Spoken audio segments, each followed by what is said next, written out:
Friends, સ્વાગત છે તમારું મારા કિચનમાં। તો આજે આપણે બનાવીશું માર્કેટમાં મળે તેવો ચાનો મસાલો। તો તેના માટે મેં 50 ગ્રામ કાળું મરી, 10 ગ્રામ લવિંગ, 10 ગ્રામ આખી તજ અને 10 ગ્રામ લીલી ઇલાયચી લીધી છે અને 100 ગ્રામ સૂંઠ પાવડર લીધો છે।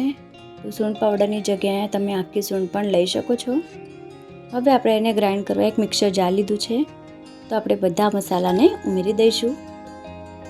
તો આ રીતેના એકદમ પરફેક્ટ માપ સાથે તમારે મસાલા લેવાના। તો બધા મસાલાને મેં 2 કલાક માટે તડકે સૂકવીને લીધા છે। તો તડકે સૂકવવાથી બધું જે મોઇશ્ચર છે એ નીકળી જશે અને આપણો જે મસાલો છે લાંબા સમય સુધી ટકી રહેશે। તો આપણો જે પાવડર છે બનીને રેડી થઈ ગયો છે। હવે આપણે આમાં સૂંઠ પાવડર પણ ઉમેરી દઈશું। તો સૂંઠ પાવડર ઉમેર્યા પછી આપણે મિક્સરને એક વખત ફરીથી ગ્રાઇન્ડ કરી લઈશું, જેથી બધા મસાલા બરાબર મિક્સ થઈ જાય।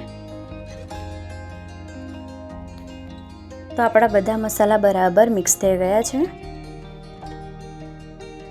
તો તમે જોઈ શકો છો કે આપણો જે મસાલો છે એકદમ માર્કેટમાં મળે તેવો બનીને રેડી થઈ ગયો છે અને એકદમ સુગંધી પાવડર બને છે।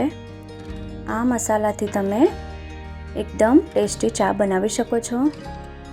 જે બહાર મળતી હોય છે એવી સુગંધી ચા બનીને રેડી થશે।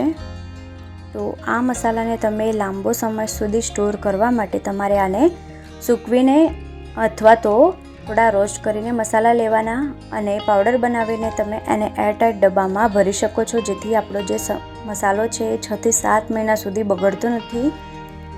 જો તમે આ રીતે મસાલો બનાવશો તો તમારો જે મસાલો છે લાંબો સમય સુધી ટકી રહેશે અને વરસાદમાં પણ આ મસાલો બગડશે નહીં।